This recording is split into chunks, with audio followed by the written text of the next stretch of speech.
y bienvenidos a otro episodio del podcast de Charlas Técnicas de AWS. Mi nombre es Marcia Villalba y soy Developer Advocate para AWS Serverless. Y ya pasaron muchos meses y acá sigo sola, porque vos todavía no aplicaste a ser Developer Advocate para Iberia. Si vivís en España y te interesa crear contenido y hablar con los developers de la región, te dejo el link en la cajita de la descripción. Todavía está la posición abierta. Otra novedad antes de arrancar, bueno, no novedad porque lo mencioné en el episodio anterior, pero ya se están acercando los summits de México, que va a ser el 21 y el 22 de septiembre, así que es un evento gratis, pueden ir, anotarse y escuchar un montón de sesiones. Y luego en octubre, el 4 de octubre, tenemos el summit en Bogotá, así que si andan por esas ciudades o esos países y se animan a visitar los summits, están buenísimos, van a aprender un montón de cosas, hay un montón de charlas de expertos y, bueno, no me van a ver a mí porque yo no voy a estar por ahí, pero bueno, van a ver a un montón de mis colegas y van a poder hacerle un montón de preguntas. Y con eso me dejo de la publicidad y vamos al episodio de hoy. Hoy tenemos un episodio muy interesante porque vamos a tratar un tema que, bueno, en el episodio anterior ya se acuerdan que hablamos de la escalabilidad, hablamos de la parte de DevOps, de cómo hacer nuestras aplicaciones escalables, cómo hacer que nuestras aplicaciones puedan gestionar mucho tráfico y performear desde el punto de vista desde nuestros despliegues y de nuestras perspectivas de DevOps. Hoy vamos a cambiar el tono y vamos a hablar más hacia los developers y hacia los arquitectos. Vamos a hablar de las bases de datos en memoria. Si ustedes están haciendo aplicaciones grandes o aplicaciones que quieren ir de forma global y tener usuarios por ahí, las aplicaciones de base de datos de memoria les van a ayudar a mejorar la latencia y la performance. Y para eso hoy tengo dos invitados. Primero voy a darles la bienvenida a Giselle, que ya la tuvimos, a Giselle Goicoechea, que ya la tuvimos en el episodio de Dynamo y ahora nos vuelve a contar, pero de servicios de MemoryDB y Elastic Cache, que es la PMM, Product Marketing Manager, ¿no? ¿Cómo es, Giselle? Está bueno, sí, no, eso es preciso, está correcto, Marcia. Hola, ¿cómo estás? Los acrónimos me matan. Y también tenemos a Roberto Luna, que es un Senior Specialist Solution Architect, que se especializa en bases de datos en memoria, MemoryDB y Elastic Cache. Hola Roberto, ¿cómo estás? Hola Marcia, muy bien, muchas gracias. Encantado de estar aquí. Bueno, muchas gracias por venir. Si me pueden dar como un par de líneas de quiénes son, aparte de los títulos que hacen, y arranca Giselle, que ya la conoce. Sí, no, gracias Marcia por haberme invitado de nuevo. Felizmente me invitaste de nuevo porque no, quizás no hice tan terrible con el primer podcast, pero no, sí nos fue genial la última vez, una buena charla y esta vez vamos a hacer otra buena charla, pero estamos con Roberto. Yo como PMM estoy enfocada en tratar de hablar con ustedes, pero solo con los clientes y los mensajes que queremos proveer sobre los servicios que estamos ofreciendo en AWS. ¿Y Roberto?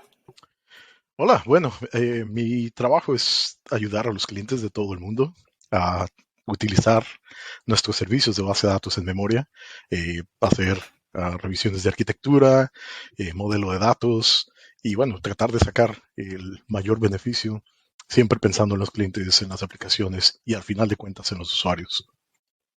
Y para vos, Roberto, la primera pregunta, ¿qué es una base de datos en memoria? Porque acá estamos hablando de base de datos en memoria, yo lo acabo de presentar, pero dije muy poquito y nuestra audiencia capaz no tiene la más mínima idea. Ya hablamos de Dynamo la otra vez, los servicios como RDS los conoce todo el mundo porque son bases de datos relacionales de toda la vida, pero la base de datos en memoria, ¿qué es? Sí, bueno, la base de datos en memoria es un repositorio de ponemos información y leemos, como se dice, directamente de memoria, ¿no? No hay un medio físico en el cual se escriba no magnético, que pues normalmente tienen una latencia moderada, ¿no? Al escribir directamente a memoria tenemos la capacidad de hacerlo en microsegundos.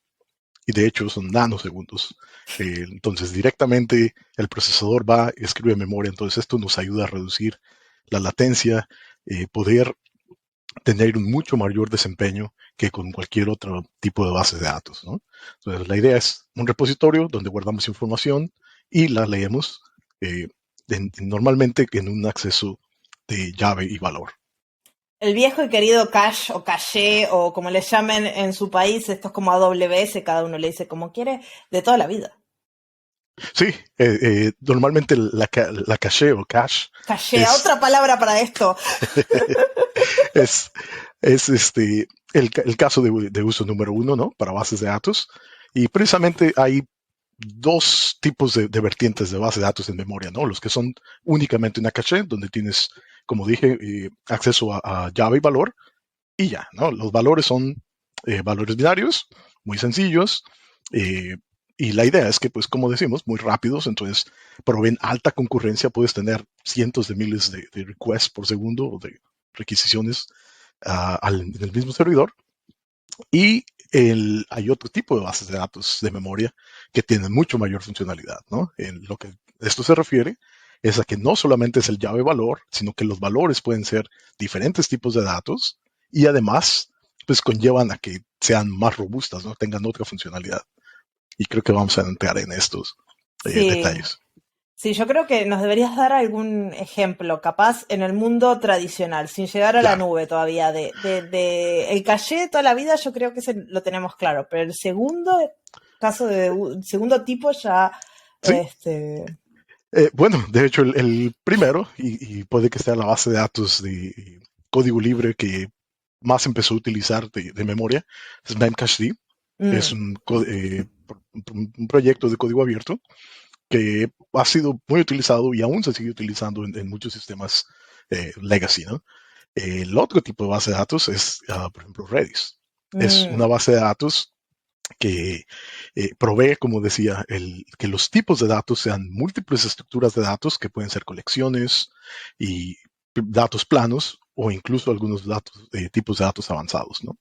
Además, provee la posibilidad de tener réplicas, de guardar en disco, es decir, los datos están siempre en memoria, pero hay un hilo detrás o el motor está vaciando la información de memoria a disco, ¿no? Para tener algo de confianza de que los datos van a estar en algún lado. Claro, claro. ¿Y qué casos de uso? Entonces, si me puedes nombrar capaz un caso de uso para Redis, para que la gente así, de los típicos, que puede ser. Sí, normalmente el cache, ¿no? Sería el número uno.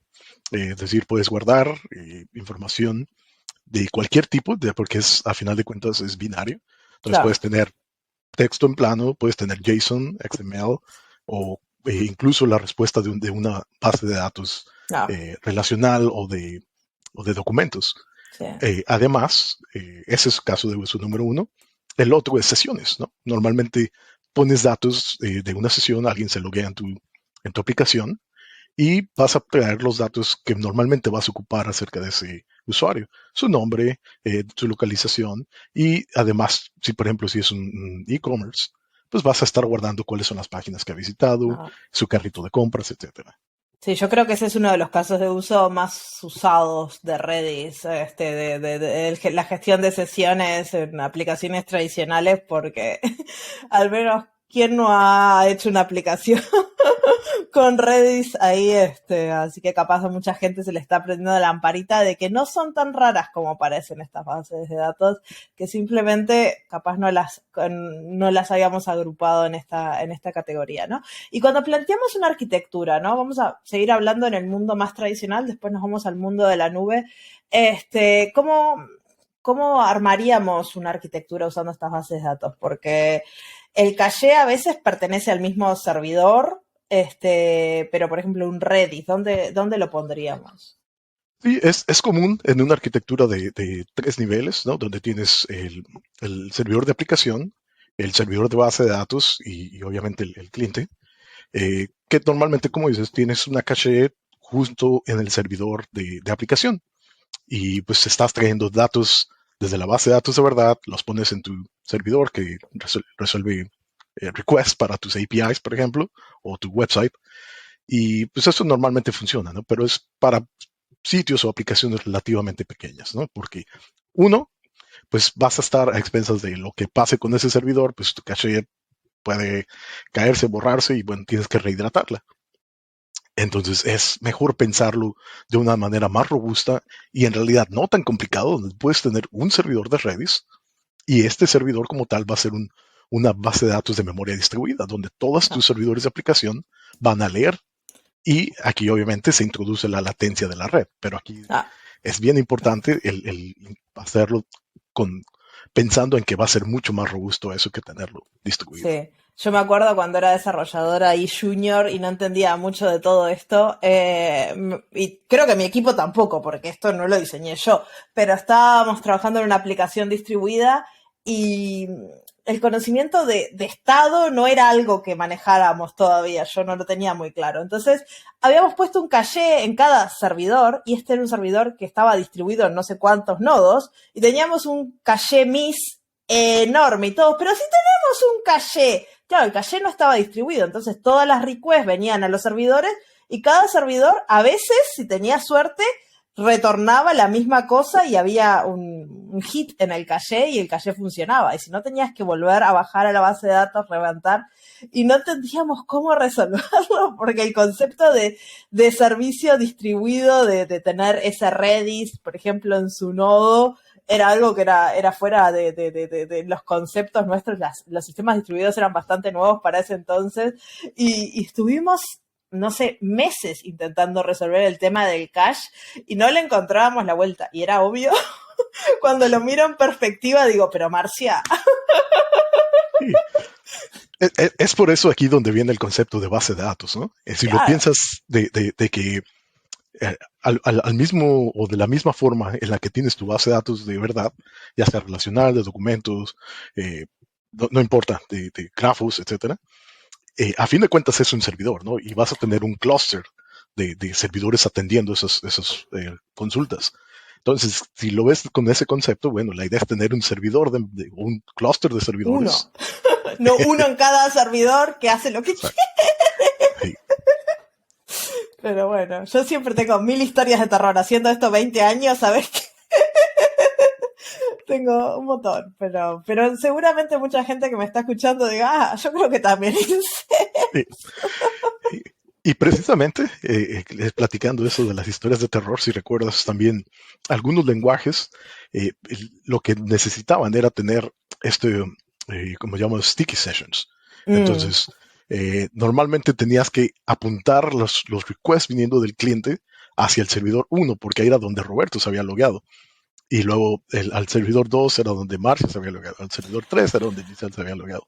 Y si por cualquier cosa servidor 1 se va, entonces pues Roberto perdió su sesión, su carrito de compras, entonces pues no. Entonces es ahí donde empiezas a ver, bueno, pero ¿por qué tenemos todo por ningún lado? No hay que tenerlo concentrado en un solo lugar.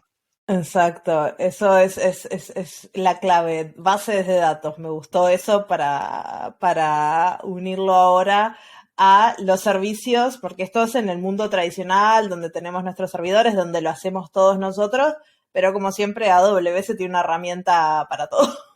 En este caso tiene dos. Giselle, ¿por qué no nos contás un poquito de los servicios que ofrecemos? Sí, está buena las historias de terror, porque teniendo la experiencia y todos como se dice, los desafíos que han tenido, es bueno saber que ahora, ¿no? AWS como provee estos servicios que realmente tratan de darte toda, como se dice, la baja, la latencia. Entonces vamos a hablar de estos dos, ya los has mencionado. El primero, Amazon Elasticache. Entonces, lo que siempre decimos es consiga una latencia de microsegundos, ¿no? Y una escala tremenda que puedes almacenar todo, como dice, ¿no? En memoria. Y eso te provee esa latencia. Entonces, ese es el más común caso de uso de Elasticache, es el cache, ¿no? Puede hacer muchos otros casos y vamos a hablar de eso en un segundo. Pero después el segundo servicio, no, y Elasticache tiene 11 años. ¿ok? Wow. Lo tenemos, ¿no? No es como se dice el new kid, ¿no? El new service. Y en realidad muchas personas usan Elastic Cache con su base de datos que es relacional. Entonces, de esa manera, como dijiste, ¿no? Lo hacemos de otra manera, no tanto que se ponen cada uno, ¿no? En cluster, pero es realmente tratar de, como se dice, crear esa latencia a muy baja. Pero después el new kid, ¿no? Que ingresó hace un año, y justo hace un año, este mes pasado, es MemoryDB. Y MemoryDB, bueno, eso es igual que Elasticache en el aspecto que los dos son compatibles con Redis, ¿no? Son servicios manejados por AWS. Pero la distinción que siempre decimos es que los datos, como se dicen, están duraderos o que están, como se dice, durables, ¿no? El español, yo creo que la traducción a veces no se cambia, pero tiene mucho que ver que todo lo que estás haciendo, ¿no? Es que provee un nivel de alta durabilidad con la escritura de los datos. Esa es la gran distinción, ¿no? Todo lo que hace Elasticache, ¿no? Es un servicio completamente administrado por AWS, base de datos de memoria, ¿no?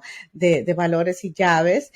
Funciona con una velocidad, así como decimos, de microsegundos, y construido, como te dije, como, ¿cómo se dice? El código libre. Sí, código libre. Open source, ¿no? De Redis. Pero esa es la gran distinción. ¿Tú tienes familiaridad, Marcia, con MemoryDB? Hemos hablado un poquito de eso, creo. Sí, pero nunca lo usé. Okay. Elastic Cache lo he usado claro. porque en mis épocas de clientes lo tuve que usar, pero hace mucho tiempo. Pero MemoryDB no lo he usado, así que estoy acá esperando que me cuenten más. No, y escuchamos mucho, ¿no? Como decir, pero si ya tienen Elasticache, ¿cuál es la diferencia? Entonces, eso es una cosa que siempre queremos recalcar. La persistencia de los datos. Exacto. Y es justo en el modo de la escritura, como dice. Y Roberto te puede explicar con más técnicamente cuál es realmente el valor de eso. No sé, Roberto, si antes de entrar a los casos de uso, quizás puedas integrar un poquito de comentario ahí, porque yo creo que es importante dar esa explicación. Sí, definitivamente. Creo que lo pusiste muy claro, Giselle, gracias. Prácticamente el parteaguas aquí es esa durabilidad, ¿no? Como parte de lo que hacemos en AWS es escuchar a los clientes, ¿no? Siempre así es como se crea todo nuestro roadmap o la gran parte de nuestro roadmap. Escuchamos que a muchos clientes les gusta Redis, ¿no? De hecho, según Stack Overflow, el survey de cada año, los 5 de los últimos 6 años, Redis fue la base de datos más querida. Sigue siendo la base de datos número 1 de llave valor y de memoria, de acuerdo a DB Engines. Entonces, ¿cómo le dicen? Le dicen most loved. No, eso es bueno, está bueno. Uh-huh. Sí. Hey, entonces, a lo que voy con esto es que, bueno, los clientes nos dicen, hey, quisiera tener Redis como base de datos primaria porque hay casos de uso que aplican perfectamente para esto. Gaming, etc. Vamos a hablar de ellos. Entonces, la idea es que querer usar Redis como base de datos primaria, ¿no? Ese es el requerimiento de los clientes. Entonces, ahora, con Elasticache, pues decimos que teniendo Memcache, pues obviamente no es solo uno de los dos motores, no hay ningún tipo de durabilidad. Con Redis, Elasticache Redis, tenemos snapshots, que son backups o respaldos, y tenemos réplicas, ¿no? Pero sí es suficiente para confiar en usarlo como una base de datos primaria. Entonces, en base a esos requerimientos, bueno, decidimos crear un nuevo servicio. Como te comentaba al inicio, Redis provee el poder escribir de memoria a disco. Pero el problema es que, bueno, si tienes un EC2, tienes un servidor, tienes tus datos en memoria, y si quieres escribir localmente, pues cuando tu servidor se caiga, pues te van a perder tus datos, ¿no? Entonces aquí es donde tuvimos que pensarlo y 2 veces, ¿no? Antes de agregar esta funcionalidad, y creamos un servicio que provee o que desacopla el motor de base de datos en memoria con la durabilidad, ¿no? En base a una bitácora de transacciones de múltiples zonas de disponibilidad, es ahí donde se escriben los datos. Y obviamente esto contrae a que hay una latencia mayor a la hora de escribir, pero es confiable de que tus datos van a estar escritos en al menos 3 zonas de disponibilidad. Claro, pero al cliente en verdad no le importa, porque eso pasa asincrónamente atrás y es donde se están persistiendo los datos. Redis se va a encargar de, MemoryDB se va a encargar de la consistencia de los datos, o sea, si alguien hace como es una bitácora, me imagino que si alguien hace un update, se actualiza y se escribe lo último, ¿no? Es correcto, pero es síncrono. Entonces la escritura, es síncrono. con Elasticache vas a leer y escribir en microsegundos. Con MemoryDB vas a leer en microsegundos porque tus datos están en memoria, pero la escritura sí va a ser... la escritura sí es a disco, no es a la memoria y después de la memoria a disco. Sí, pero es síncrono, o sea, es de la memoria hay y que luego esperar. al disco, es síncrono. pero hay que esperar, hay que esperar 3-4 milisegundos. Sí. Pero sigue siendo la base de datos más rápida. Sí, eso es lo que te iba a decir. Eso es lo que se dice el trade-off, ¿no es cierto? Claro. Es como que la diferencia es porque estás ganando la durabilidad. Eso es la diferencia. Claro, obvio. Pero eso es interesante de que funciona así. Así que entonces ahora puedes poner todas tus sesiones ahí y si se te cae la instancia no pasa nada, está todo. Se puede caer todo el clúster y se recupera de la bitácora de transacciones. Exacto. Y capaz nos pueden contar un poquito algún cliente que está usando estos servicios para poder entender al nivel que funcionan, ¿no? Porque no es un cache y una basecita de datos en memoria. No, es cierto, yo podría hablar, porque mira, todos los clientes que usan, ¿no? Tienen distintas, como se dice, requerimientos. Entonces, como hemos hablado un poquito de los use cases, es un poquito de Spanglish, ¿no? Pero se puede hacer, como has hablado, de Session Store, se puede hacer el caching. Uno que es bien popular es Geospatial, ¿no? Porque todo esto está en base de los flexible data structures que se proveen por Redis, ¿no?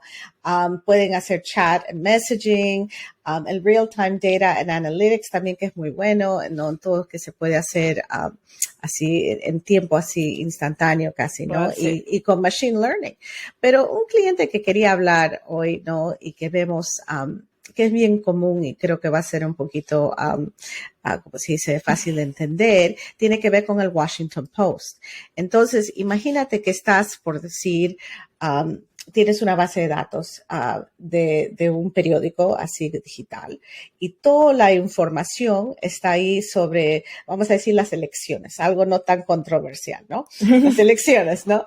Entonces, pero no importa de qué partido eres, ¿no? La base de datos que entra es instantáneo, la información es que vienen de los distritos, todos los resultados, es una cosa muy dinámica de ese tópico que la información tiene que ser así, porque es como decir, ¿quién ganó? ¿Quién no? Entonces, ese caso de uso, ¿no? Vamos a imaginar que tienes 1 millón de lectores que están leyendo esos artículos sobre ese tópico, pero no vas a querer que haya 1 millón de consultas a la base de datos, ¿no? Quieres realmente asegurarte que tienes todos los artículos del tema que están con las modificaciones de los últimos resultados y que se actualicen en el cache, ¿no? So, el Washington Post usa Elasticache justamente para este propósito. Es aquí que, aunque haya varias actualizaciones, por decir, por hora, por minuto, la carga del trabajo va a ser sostenida por el cache, ¿no? Es algo bien sencillo este concepto, ¿no? Entonces, en vez de poner esa carga sobre la base de datos. Entonces, usando el cache, el sistema funcionaría más rápidamente y con mayor eficiencia para poder presentar al final de cuentas al lector quién ganó, qué pasó con la elección. Entonces, también, ese es un buen caso. Me imagino que en este caso tampoco agotás la base de datos, ¿no? Porque si tenés 1 millón, 2 millones de requests entrando a la base de datos, la podés, depende de la que estés usando, le podés hacer mucho daño, pero si el cache te lo agarra todo antes, no tenés por qué preocuparte tanto de escalar tus servicios dentro de lo que es el downstream, después del cache, ¿no? Eso también ayuda a resolver costos y a gestionar un montón de problemas. Exacto, no. Y en cuanto a la arquitectura y también del costo, cuando uno implementa un cache, no es como que ya estás cambiando tu arquitectura un poco para ser más eficiente. Entonces, imagínate si agregar el cache y después todo se descarga de nuevo al base de datos, es como que you scale down already para tu base de datos. So, es precisamente eso, Marcia. Sí, eso es Ahora, súper interesante. Ahora, pero vamos a hablar cuál sería, por decir, otro caso, ¿no? Y quería otro que es bien popular, por decir, con la compañía de Peloton, ¿no? Los que son Peloton usuarios, no sé quién de los que están escuchando, pero es una motivación tremenda de millones de ciclistas Para la gente virtuales. sí, explicar qué es, porque mucha gente capaz en Latinoamérica o en España no Sí, llegan a esas no. cosas. Tienes razón, debería explicar para los que no saben. So, Peloton, pues es un servicio que dinámico, donde ellos te proveen una bicicleta, ¿no? Estacionaria que tienes en tu casa y está conectado a un red de todo este network de otros ciclistas virtuales. Entonces te provee como cierto nivel de competición. Y de esa manera, gente, ¿no? Se despierta todas las mañanas, media hora voy a hacer mi sesión, voy a tratar de ganar a esta persona o mi amigo o lo que fuera. Y pues es una motivación tremenda con las personas, los coaches, los trainers que también te ponen la música, te dicen, no, te motivan, es una cosa tremenda. So, en fin. Pero en términos técnicos, ¿no? Que le voy a dejar a Roberto que hable un poquito más de esto, pero por lo general, ¿cuál fue el problema o por decir, el desafío que ellos estaban tratando de manejar? Bueno, imagínate de millones de ciclistas que están tratando de hacer esta sesión, ¿no? De un grupo. Y es durante esta sesión que hay, por decir, esta clase que quieren competir. So, usando lo que se llama un leaderboard, o creo como se dice, una lista de clasificación. Sí, una ¿No? tabla de clasificación. Sí. Cada uno de estas distintas partes del mundo, por decir que esta parte, no importa, pero todos están en esta sesión virtual. Cada uno genera una gran cantidad de datos, incluyendo cuál es la velocidad, cuál es el tiempo que están usando, todo eso. Entonces, todos esos datos están recibidos por Elasticache y pueden ordenarse, ¿no? Todo según el usuario en tiempo real, ¿no? Que resulta en esta lista de clasificación para todos los usuarios, donde cada uno de ellos puede ver su posición. Eso es lo que es realmente, en términos más sencillos, un leaderboard. Entonces, usando esto Elasticache, Peloton pudo crear un sistema tan dinámico que provee a esos usuarios con una motivación, ¿no? De seguir practicando, mejorando su ciclaje. Y eso realmente creo que es un buen ejemplo también. Sí, no. Yo creo, al menos mi experiencia trabajando en gaming, es que para los juegos es fundamental esto, porque las bases de datos en memoria hacen que puedas hacer competencias o incluso hacer multiplayer o puedas hacer un montón de cosas online. Cuando son juegos online es la forma de hacerlo de forma eficiente, así que sí, la única distinción es acá que no con Peloton puedes quemar un poquito más de calorías quizás, pero es el un gaming, juego que te hace correr. Sí, cuando haces gamification, olvídate, eso es una cosa que motiva a mucha gente. No, yo tengo que competir, Sí. pero en fin. Sí.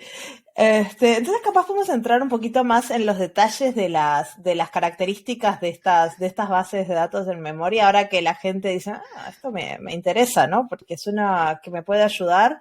La primera pregunta que tengo, porque capaz ahora que escuchamos sobre el Washington Post, de Pelotón, y para empresas más pequeñas, ¿esto puede ayudar? Esa es la primera pregunta que capaz alguna gente se está haciendo.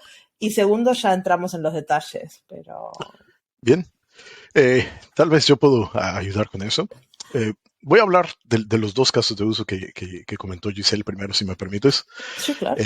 En Washington Post, ¿no? Independientemente de la página o del cliente, lo que es bien importante que recalca aquí Giselle es ese dinamismo de los datos, ¿no? Que nos permite tener esa súper alta concurrencia de tener cientos, miles o incluso millones de clientes viniendo a nuestra aplicación de manera concurrente, que no se puede lograr con una base de datos basada en disco.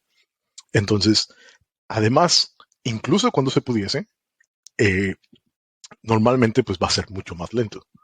Entonces, es aquí donde viene ese factor del por qué, ¿no? El por qué queremos una base de datos en memoria. Porque si yo son las 2 de la mañana, quiero ver los resultados de las elecciones, entonces pues voy a ir a la página que me dé los resultados, ¿no? No a una que tarde un minuto en cargar y que a lo mejor no carga, ¿no?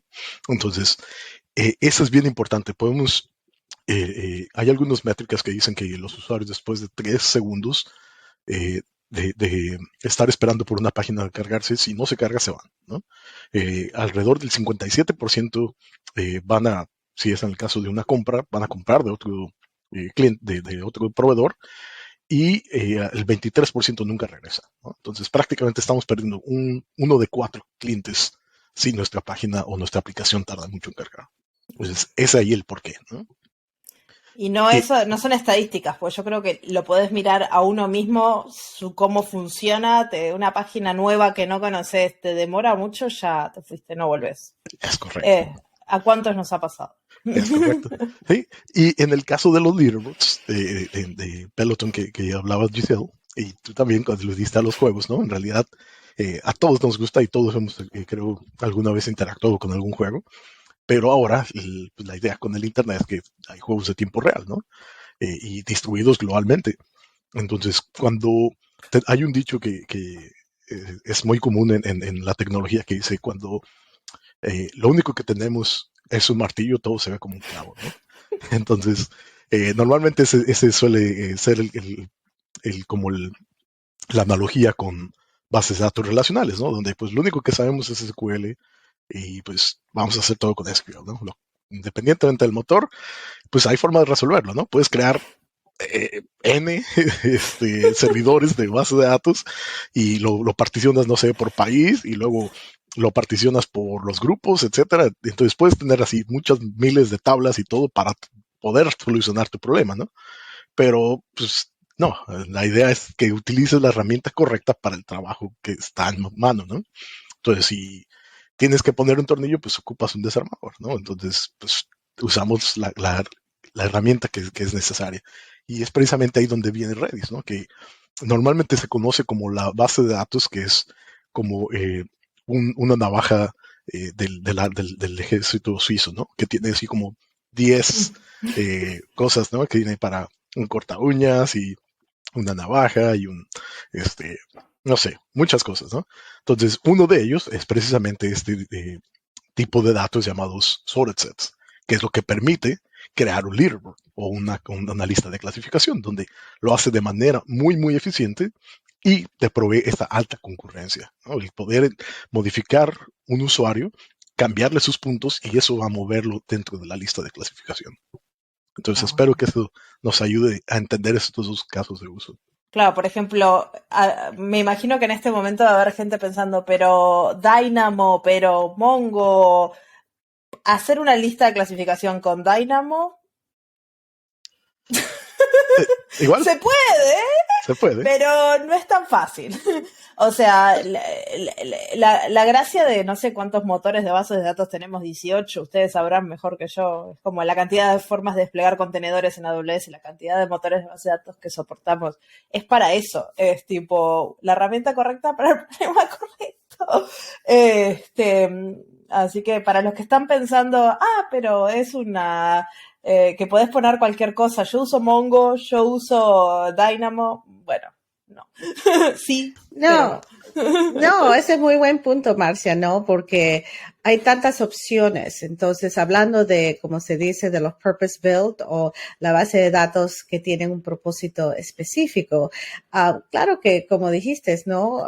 El developer puede escoger lo que desee, la herramienta, pero cada cual que tenemos en nuestro portafolio tiene un uso específico, ¿no?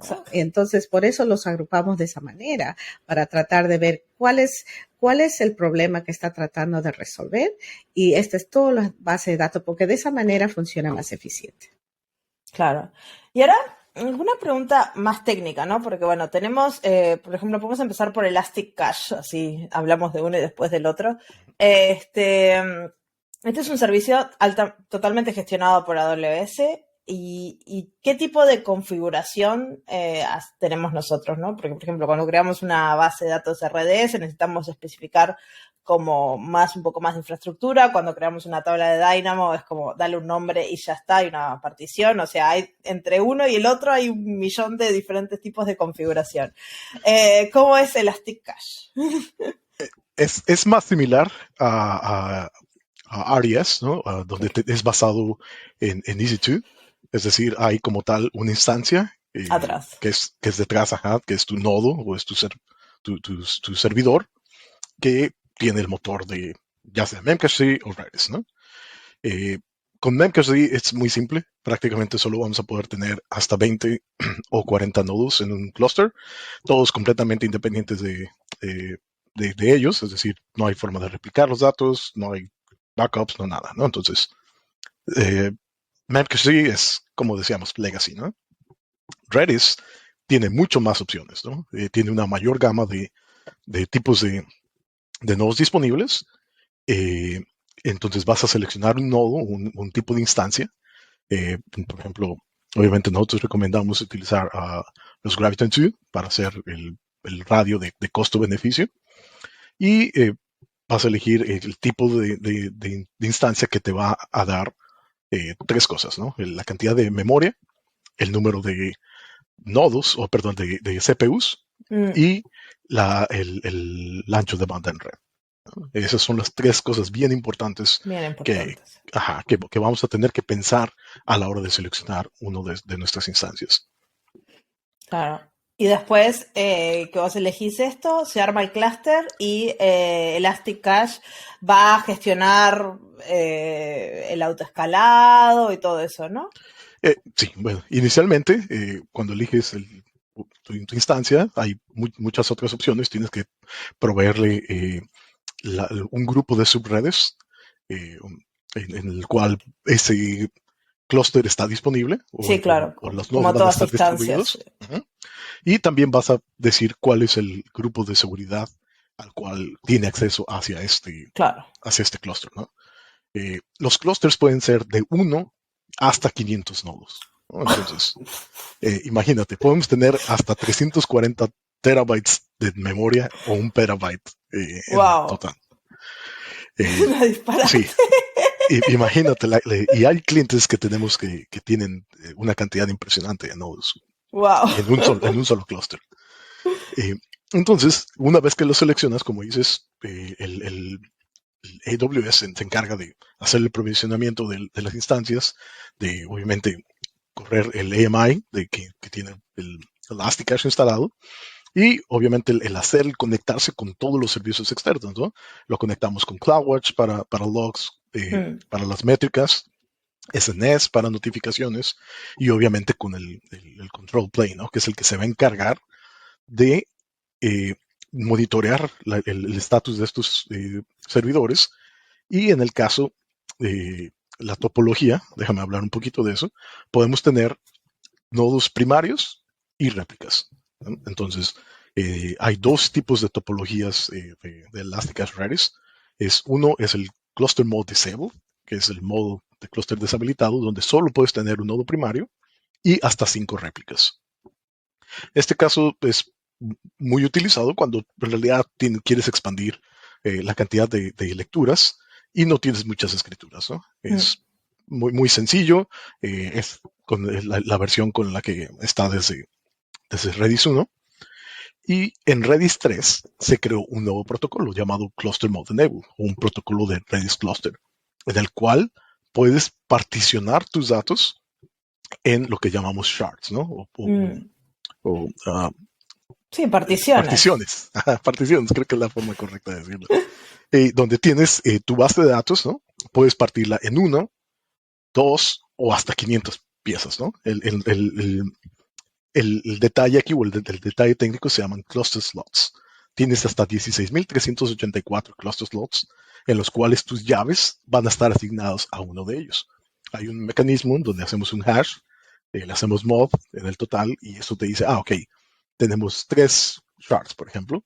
Entonces, los datos de Marcia van a ir al shard 1 y los de Roberto al 3 y los de Giselle al 2, ¿no? Por ejemplo. Sí, Entonces, eso es esto bastante, creo que es la forma que las bases de datos a gran escala terminan funcionando, ¿no? Que tienen un gran anillo, separan todas las particiones y vos escribís en un nodo, en otro 3, 4 veces y replicás. es correcto. Este, ¿Sí? Y cada uno de estos shards tiene hasta 5 réplicas también, si quieres expandir la cantidad de lecturas, ¿no?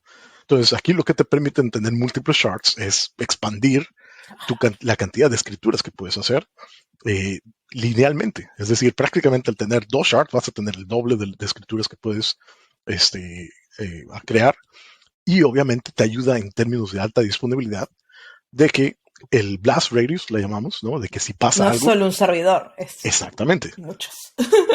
Entonces, se reducen bastante, ¿no? Si tienes, por ejemplo, 10 shards y cada uno de ellos tiene 2 réplicas, entonces si algo le pasa a mi nodo primario, nodo primario 1, solo 10% de mis escrituras no van a estar disponibles, el 90% siguen estando completamente funcionales y el 100% de las lecturas están disfuncionales.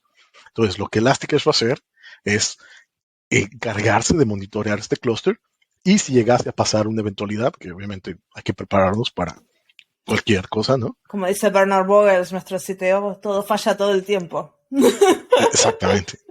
Entonces hay que prepararnos para ello. Hacerlo con una red, un grupo de red que esté distribuido en todas las zonas disponibles que se puedan en una región. Y entonces el control plane lo que va a hacer es pues, cambiar o promover una de las réplicas para tomar y ser el primario, ¿no? El nodo primario. Entonces, Y todo eso, esto es lo los que clientes no se enteran de lo que está pasando. Ellos crean su clúster con chiquicientas particiones y cosas y después AWS hace todo el resto. Es correcto. ¿Y cómo funciona? Por ejemplo, yo digo, bueno, creo una pequeñita para empezar, pero después puedo ir creciendo a medida que mi tráfico va incrementándose, o tengo que decidirlo todo de una. Es mejor tratar de hacer como un right sizing inicialmente, ¿no? Es decir, voy a identificar cuál es el patrón de acceso y, bueno, hacer los cálculos. A ver, mis datos, por ejemplo, en la base de datos, digamos, relacional, ¿no? Son 10 terabytes. Entonces, ¿qué cantidad de esos datos necesito tener en memoria? Que son los que son frecuentemente accesados. Entonces, digamos, 10%, ¿no? Entonces, bueno, inicialmente ya sabes que necesitas por lo menos 1 gigabyte de memoria. ¿Sí? Entonces, pues podías iniciar con el de medio giga, pero no te va a dar, ¿no? Entonces, ahí es donde hay que hacer un poquito de análisis. Sí lo puedes hacer, puedes crear un clúster con una instancia pequeñita que normalmente nosotros recomendamos que sean para desarrollo. Para producción ya son relativamente grandes, ¿no? Por ejemplo, el M6G Large inicia con 6 gigabytes de memoria. Esos son los que nosotros recomendamos para producción. Y puedes escalar vertical y horizontalmente. Claro, así que si necesito más, luego simplemente poner más nodos y el clúster crece. Es correcto, sí. ¿Y eso pasa de forma automágica o tengo que estar yo ahí mirando? Sí, no, de hecho, una de las cuestiones que iba a platicar hoy es una de las nuevas características que tenemos en el servicio. Y de hecho, bueno, esta ya tiene un año también. Cumplimos un año en agosto que agregamos autoscaling. Entonces, sí podemos crear una política que en base a algunas métricas, ya sean CPU, por ejemplo, o memoria, podemos escalar, ya sea vertical u horizontalmente. Pero eso obviamente pasaría completamente, como dices, automágicamente, ¿no? Si no tenemos una política de autoescalamiento, sí hay que estar atentos a las métricas que CloudWatch nos da, crear una notificación, ¿no? Crear una alarma con SNS cuando ya llegamos al límite de memoria o conexiones o red, etcétera. Pero sí, la idea es que tratamos de hacerlo lo más transparente posible para los clientes, ¿no? Para el usuario final. Claro. ¿Y qué otras características tiene Elasticache? Que me imagino que tiene unas cuantas con 11 años de vida. Bueno, decíamos que es un servicio basado en EC2 que está desplegado en una VPC, ¿no? Entonces, con lleva toda la seguridad que te puede dar un VPC, como grupos de seguridad. Además, tenemos bastantes, um, eh, como decimos, Giselle, compliances, ¿no? Tenemos PCI, certificaciones Sí, para tarjetas de sí, crédito, eso está bueno. para datos privados de salud, ¿no? Que es el Sí. HIPAA compliance. Entonces, obviamente esto se llega con la madurez que tiene el servicio, ¿no? Obvio. Sí, tenemos un buen, tenemos otra funcionalidad que sacamos justo antes de reInvent el año pasado, que es llamado Data Tiering, porque, ¿Qué bueno, es eso? igual, entendemos, como te decía, que los clientes dicen, bueno, tener todos los datos de memoria pues es caro, ¿no? Lo necesito, pero pues no puedo, necesito buscar una forma de reducir costos, ¿no? Entonces lo que hicimos fue introducir un nuevo tipo de instancias llamados R6CD. SD, en estos tipos de instancias de Graviton, es que tienen un disco duro de estado sólido en NVMe junto con la instancia, ¿no? Entonces, no es por durabilidad, para eso tenemos MemoriDB, pero en Elasticache la idea es que los datos están en memoria todo el tiempo y las llaves siempre van a estar en memoria. Entonces, el valor puede ser traído hacia el disco, ¿no?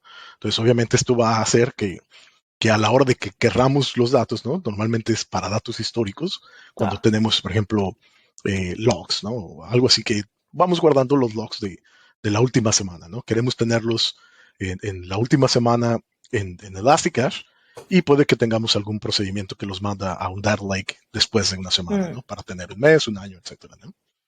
Pero cuando queremos buscarlos rápidamente, pues hay que tenerlos, ¿no? Pero a lo mejor, pues, sigue siendo muchos datos. Entonces, esto de Data Turing lo que hace es precisamente eso, hacer eso de manera transparente para nosotros. Y obviamente introduce una pequeña latencia, ¿no? Algunos microsegundos, porque dijimos que leer datos de memoria va a ser por lo menos 50 veces más rápido.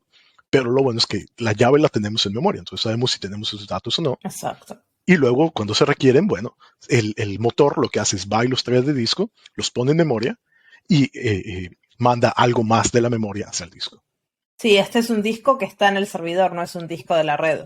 Entonces, es correcto. Tampoco es que hay que volver a la red, levantarlo, traerlo. ¿Sí? Y esto te va a dar hasta 60% de reducción de costos, ¿no? Porque vas a tener 4 veces lo que tienes en memoria. Por ejemplo, si tienes 400 gigas en memoria, vas a tener 1600 gigas en disco. Entonces esto te va a dar un total de 2 terabytes, por ejemplo, que es el nodo más grande que tenemos de este tipo, por nodo.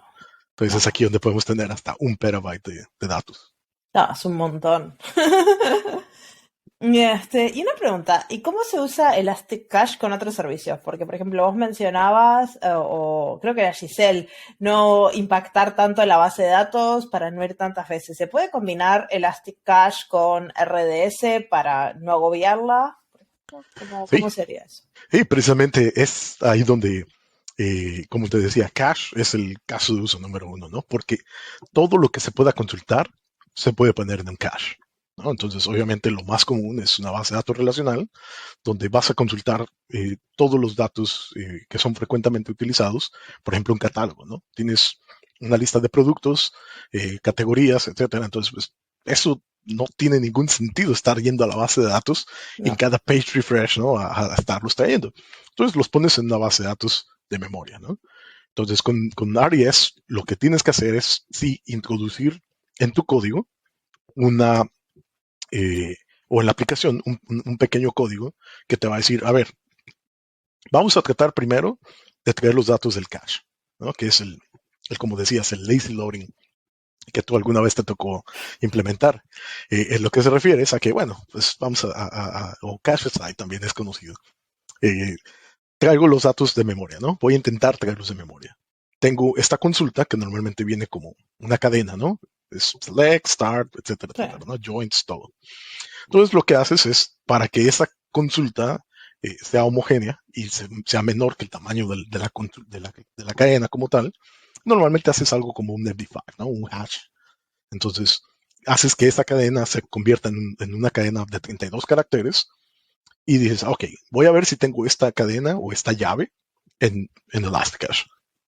Si sí la tengo, perfecto. Eso es el cache hit que decías, ¿no? Entonces la encontré, todos felices, te lo entrego al cliente y no tuvo que esperar decenas o centenas de milisegundos, ¿no? En el caso de que no se encontrase, ese es el cache miss. Es decir, bueno, pues no lo tengo todavía, voy a mi fuente de verdad, en este caso RDS, ejecuto la consulta, traigo los resultados y los guardo en el cache para que el próximo request, el próximo cliente o yo mismo los encuentre la próxima vez en memoria. Claro. Y obviamente se le regresa al usuario, ¿no? Entonces, ese es como que el pequeño cambio que hay que hacer al integrar una caché, ¿no? Hay muchos otros casos de uso, por ejemplo, streaming con Kinesis o Kafka. Kafka, por ejemplo, tiene algo llamado un sync. Entonces, cuando tienes múltiples streams de Kafka, puedes mandar todos esos datos hacia un Elasticache o MariaDB, dependiendo de tus requerimientos de durabilidad, ¿no? Entonces, eso es algo que vemos cada vez más y más por esa alta concurrencia que puedes tener, ¿no? Es decir, si usas algo como Kafka, RabbitMQ, ActiveMQ, etcétera, normalmente vas a tener una cantidad de concurrencia o de desempeño que va a ser basada en disco. Entonces, cuando lo cambias por una base de datos de memoria, se va a incrementar dramáticamente, ¿no? No, sí, esto es interesante.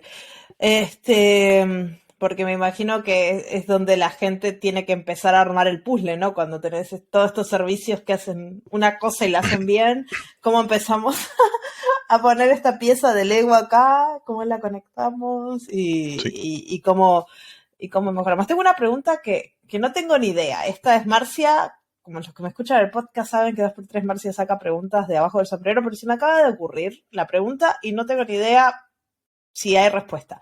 ¿Hay alguna forma de usar CloudFront con este tipo de servicios? De hecho, CloudFront es inicialmente mi idea para hacer cache, ¿no? Ahí es donde empieza. Sí, por eso, exacto. Sí. Para datos estáticos, ya sean imágenes, CSS, JavaScript incluso, sí, etcétera, etcétera, la idea es utilizar CloudFront lo más posible, ¿no? Claro. Que todo esté cerca del usuario, en el edge, ¿no? Claro. Cerca de ellos, en los puntos de presencia, les llamamos. Pero obviamente para los datos dinámicos, es ahí donde viene Elasticache, ¿no? Donde tienes que, eso sí, acelerar medio de CloudFront, teniendo tus requests yendo a CloudFront primero, y luego esos van por el backbone de AWS a tu servidor de origen. Entonces ahí es donde consultas Elasticache para los datos. Okay. Pero la idea es que sea para datos dinámicos. Ok, así que si la gente que se está haciendo la misma pregunta ya sabe cuál es la diferea, porque yo digo, esto, ¿por qué no lo podemos hacer en el borde de la nube? Sí, pero no. Mira, eso está excelente, es un muy buen punto, porque de cualquier manera el problema de CloudFront es cómo hacer ese llamado cache invalidation, ¿no? Normalmente en la teoría de computación decimos que hay dos cosas difíciles, ¿no? Llamar o ponerle nombres a las cosas y hacer cache invalidation, ¿no? Sí. El cómo limpiar el cache. Y normalmente lo vemos cuando se cae algún servicio, ¿no? Que siempre decimos... el DNS. El DNS, ¿no? Dice, it's not DNS, it's always DNS, ¿no? Siempre es DNS, porque precisamente es por el cache invalidation, ¿no? Hay algún problema de que hay una ruta que está apuntando a un servidor que no debería, ¿no? Entonces, a final de cuentas, todo vuelve a caer a que es cache invalidation. Entonces, el problema de utilizar CloudFront es que tienes ¿cómo lo invalidamos? Exactamente. Entonces, ¿cómo lo invalidas? Lo que tienes que hacer es, pues, obviamente, cuando te logueas a una aplicación, por ejemplo, digamos un juego que está todo el mundo, ¿no? Y pues tienes que traer como que la última versión a la cual vas a consultar. Entonces, eso tiene que ser dinámico. Ahí es donde viene Elasticache. Exacto. Y ahí es donde entramos al leaderboard, que estamos todos metiendo escrituras y CloudFront no nos funciona. Así que para los que se estaban haciendo esa pregunta, acá está la respuesta. No, Marcia, eso estaba genial, esa pregunta, porque mira, como dices, una persona que no está familiar con los distintos datos, servicios, ¿cuál es la diferencia? Siempre esas son las preguntas de los clientes, o eso es como se dice, una pregunta muy customer obsessed. Yo siempre desde que hago este podcast, siempre hago todas las preguntas que se me ocurren, porque las que se me ocurren a mí se le ocurrieron a 10 más que están escuchando. Exacto. Está bueno. No filtros. Es la gracia. Si me permites, ahí precisamente ahondar un poquito más, ¿no? Claro que sí. Para contarte una historia de terror que me pasó a mí, ¿no? Nos encanta. Siendo arquitecto de software, teníamos un sistema que pues, utilizaba precisamente Elasticache y teníamos toda la configuración y con nuestro CDN teníamos pues, todos los archivos estáticos, ¿no? Entonces estábamos utilizando este concepto que acabamos de explicar, ¿no? Tenemos todo lo estático, pero sin embargo, a veces que había que actualizar, hacerle un deployment al JavaScript, ¿no? Entonces eso va a generar una nueva versión de ese archivo que se llama, no sé, app.js, pero a fin de cuentas pues, necesitas hacer una nueva versión. Entonces eso lo poníamos en Elasticsearch junto con otras configuraciones, pero alguien se le ocurrió seguir poniendo más y más y más datos en ese documento de configuración, que es un JSON, que ahora tenemos soporte para JSON desde mayo en Elasticsearch. Hay pequeño paréntesis. Pero bueno, este documento, digamos que inicialmente estaba pensado que fuera menos de 1K, ¿no? Menos de 1 kilobyte. Y creció exponencialmente hasta decenas de kilobytes, ¿no? Que obviamente, pues ahí tenemos el config y le agregamos todo lo que ocupamos durante ese request, o podemos ocupar. Esa era la idea, ¿no? Entonces, ¿recuerdas que cuando platicábamos de cuáles son las cosas que configuras o que tienes que tener en mente a la hora de seleccionar una instancia? Es el número de CPUs, la cantidad de RAM que tienes disponible y el tipo de interfase de red que tienes. La mayoría de las bases de datos de memoria van a estar o se van a... Normalmente el cuello de botella no va a ser ninguno de los primeros dos, ni la cantidad de memoria, porque pues, es finita y la puedes crecer, y los CPUs es la cantidad de proceso que puedes hacer. Pero a final de cuentas tu cuello de botella va a ser la cantidad de datos que puedes mandar por medio del cable, ¿no? Entonces, esto es bien importante considerarlo, porque cuando ya tienes documentos que son 10K, por ejemplo, y tienes una interfase de red que son, por ejemplo, de las instancias T, que son muy pequeñitas, pues vas a poder mandar solo una cantidad mínima de paquetes, ¿no? Entonces vas a poder servir 100 requests por segundo, por ejemplo, y dices, pero estaba pudiendo ser 100,000, entonces, ¿qué pasó, no? Pues sí, lo que no puedes mandar... Los paquetes son gorditos. Exactamente, ¿no? Es como, es una tubería, ¿no? Puedes mandar cierta agua. Mandabas arenita y ahora estás mandando arvejas y después porotos más grandes y después pelotas de tenis. Y pues se acaba, ¿no? Entonces, eso es bien importante el tener en consideración el tamaño de nuestros documentos para evitar este tipo de problemas. Ese es un gran punto porque seguramente a muchos les va a haber pasado funcionaba, pero ahora no funciona. Sí. Funciona más lento. No. Y hablamos un poco ahora del bebé del grupo, como le decía Giselle, que es MemoryDB, que ya tiene 1 año, así que entró en la categoría de infante o en inglés toddler. Yo dije new kid, no dije bebé. Pero al lado del otro, que ya es un liceal. Dice como se dice un senior. No, bueno, sí. Perdón. Eso nomás quería clarificar. Capaz nos puedes contar alguna de las características de MemDB para ir cerrando esta sección, porque ya nos colgamos acá con Elasticsearch, pero a mí me gustaría saber más de MemDB, nunca lo usé. Sí, bueno, comentábamos de que la idea de MemoryDB es que es una base de datos primaria, ¿no? Entonces, técnicamente veíamos cuál era la diferencia, esa durabilidad que traemos. Entonces, hay que tener en cuenta de que esta bitácora de transacciones nos va a incrementar la latencia de escritura, pero nuestras latencias de lectura van a ser mínimas en microsegundos, ¿no? Y para crear la base de datos es de la misma forma que empezamos con Elasticsearch. Es de la misma forma. Es totalmente compatible con el open source Redis, ¿no? Entonces, si tienes una aplicación que normalmente tienes ahorita en un EC2 porque necesitabas esa durabilidad, lo único que necesitas cambiar es el punto de configuración y listo, ¿no? No hay que hacer ningún cambio en la aplicación. ¿Y la durabilidad está en un disco de la EC2 o en un disco de la red? Es un servicio aparte, es un servicio de AWS creado y robusto, que tiene ya mucho tiempo en el mercado.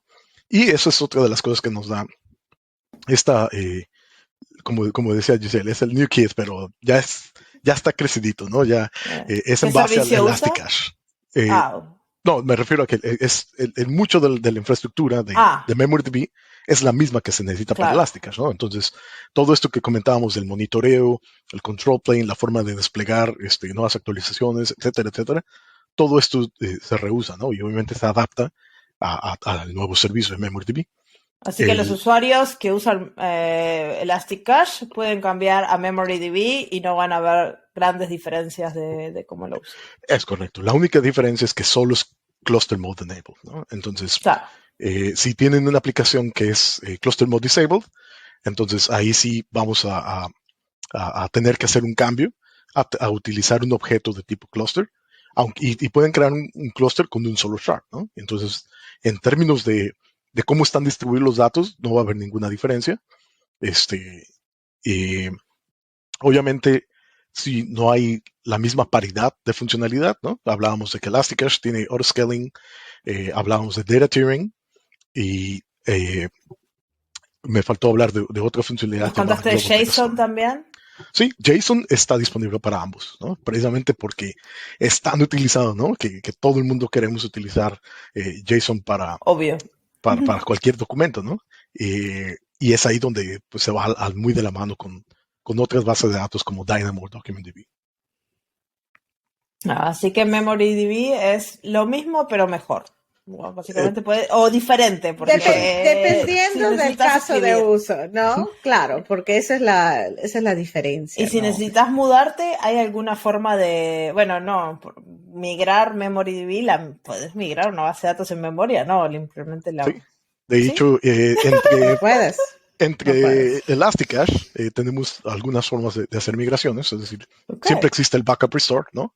Puedes traer los datos de memoria, se guardan en un S3, en un bucket administrado por nosotros, y tú le dices a qué bucket quieres guardarlo, ¿no?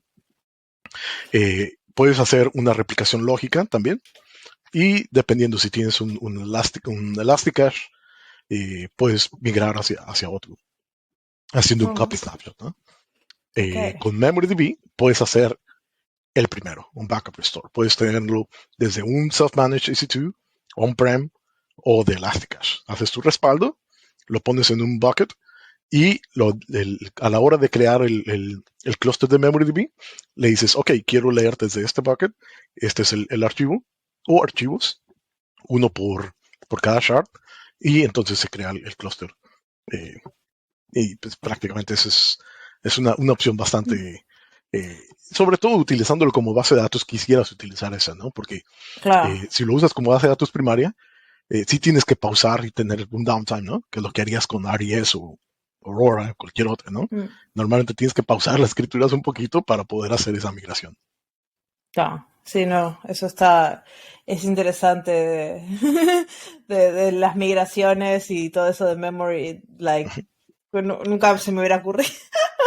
Pero sí, siempre hay cosas para todos. Estoy aprendiendo un montón acá de base de datos. Porque los casos no cambian, las circunstancias cambian, ¿no? Y dicen, pero está usando Elasticache, quizás necesita más durabilidad. Pero y también eso que decía Roberto de usarlo como base de datos primaria, a veces necesitas, si creas, no sé, un ambiente de prueba o cosas por el estilo, o querés recuperar todo, es fundamental la parte de backups, migraciones y todo eso. Exacto. En vez de tener un cache separado y, como dijimos, una base de datos relacional, los tienes los dos en un mismo lugar. Exacto, eso está buenísimo. Y la última como pregunta así, antes de ir a cómo empezar, que yo creo que nuestra audiencia quiere saber por dónde arrancar, pero una pregunta de costos, ¿no? De cómo funciona un poquito el pricing. ¿Hay free tier? ¿Hay capa gratuita? ¿Cómo es el tema? Para empezar, con Elasticache, vamos a hablar primero de eso. Hay las instancias T2, T3 y T4G. Hay en el micro y small, puedes tener hasta 750 horas gratuitas, ¿no? Entonces, es el mismo free tier que tiene EC2. Perfecto. Entonces con eso pueden empezar y Probarlo. probarlo. Con MemoryDB también hay un solo tipo de instancia que es el T4G Small, que tiene 2 meses gratuitos y hasta 20 gigabytes de escritura por mes, ¿no? Entonces aquí voy a diferenciar. Con Elasticache solo se paga o se paga por nodo, ¿no? Si Por la tienes instancia. una instancia, pagas por ese nodo. Si tienes, por ejemplo, como decíamos, 3 shards y 2 réplicas para cada uno de ellos, vas a tener un total de 9 nodos, ¿no? Entonces vas a pagar por 9 instancias o 9 veces por hora de la instancia que hayas escogido, ¿no? Claro. También hay un costo de los datos entre zonas de disponibilidad, pero es la mitad de lo que se pagaría con EC2, ¿no? Entonces esto es bien importante pensarlo, porque si tienes un self-managed Redis actualmente y estás buscando ir hacia Elasticache, tus costos de inter-AZ se van a ir a la mitad, ¿no? Porque Claro. normalmente pues tienes las aplicaciones en un lado, tienes el Redis en otro, y va a haber cruces de consultas, ¿no? Y además Global Data Store, también, que es otra de las funcionalidades que tiene, que es replicación entre múltiples regiones, va a tener un costo por gigabyte distribuido, ¿no? Eso es del lado de Elasticache. Del lado de MemoryDB seguimos muy parecido, pagas por instancia, es decir, la cantidad de nodos que requiera tu cluster, y van a tener un costo asociado que se ve un poco mayor al de Elasticache, ¿no? Es decir, van a ver, por ejemplo, como 50% más que Elasticache, pero aquí es donde viene una de las diferencias, de que con Elasticache necesitamos, recuerdan, hablábamos de la replicación, hablábamos de los snapshots o de los respaldos. Entonces, el total de memoria que tiene asignado cada instancia se va a reservar hasta 25% para estos trabajos administrativos. Entonces, como ahora MemoryDB, en la bitácora de transacciones, se convierte en tu fuente de verdad de los datos, él tiene disponible el 100% de la memoria, ¿no? Entonces, la ecuación como tal no es no es tan lineal. directa, ¿no? Ajá. Claro. Entonces, el costo por instancia, de hecho, lo vemos más como cerca del 20%, ¿no? Por la durabilidad que ganas. Claro. Pero además, los datos escritos se tienen que pagar 20 centavos por gigabyte escrito por mes, ¿no? Entonces, claro. Eso pues, también es prácticamente para pagar este mecanismo de alta disponibilidad y durabilidad entre zonas de disponibilidad. Y aparte, si usas, por ejemplo, MemoryDB, capaz no necesitas otra base de datos o capaz te estás ahorrando un paso, ¿no? Buenísimo punto. Sí, de hecho lo comentaba Giselle, ¿no? Que la idea con MemoryDB es simplificar arquitecturas, ¿no? Vemos que la tendencia a crear aplicaciones modernas es utilizar, por ejemplo, microservicios. Es ahí donde vemos como que hay un nicho de donde MemoryDB puede ser utilizado. Porque la idea de los microservicios es que sean pequeños, que hagan una sola cosa, entonces, pero quieres que la hagan bien y lo hagan rápido, ¿no? Esa es la idea. Si no, pues, en realidad no tiene ningún sentido partir un monolito si lo vas a hacer todo lento, ¿no? Entonces tiene que haber esa como que mucha comunicación también entre microservicios, y es ahí donde MemoryDB pues, puede que tenga un fit perfecto, ¿no? Porque va a ser durable, va a ser rápido, y además pues la idea es que va a ser, como le decimos en inglés, ¿no? Lean, ¿no? Muy ligerito. Sí, y aparte cuando hablamos de microservicios, acá es donde las bases de datos específicas funcionan perfecto, porque por ejemplo, seguramente si estás haciendo un juego, tenés un microservicio que se llama Leaderboard, que se encarga exclusivamente de gestionar los puntos y hacer todo eso. Entonces esta base de datos le entra así como un guante hermoso, hace lo que tiene que hacer, no estás guardando 500 cosas, estás guardando lo que tenés que guardar, hacer lo que tenés que hacer y ya está. No es que uno lo piensa, yo necesito una base de datos gigantesca. No, porque muchas veces lo que necesitas es que haga lo que tiene que hacer y lo pones en el microservicio, cumple su función y después capaz toda la data de tus clientes gorda de los 500 millones de gigas de todos los juegos que ha hecho, lo guardas en un Mongo, en un Dynamo, en una base de datos relacionales, en un bucket de S3, no sé lo que te guste. Y esa es la gracia del poder de los microservicios, ¿no? Cada cual hace lo que tiene que hacer y lo hace bien y rápido. Es correcto, sí. Y entonces es ahí donde como decía Giselle, ¿no? Prácticamente, normalmente tenías que hacer una base de datos de verdad, independiente de la que sea, ¿no? Dynamo, Documents o RDS, y un cache, ¿no? Para hacerlo rápido.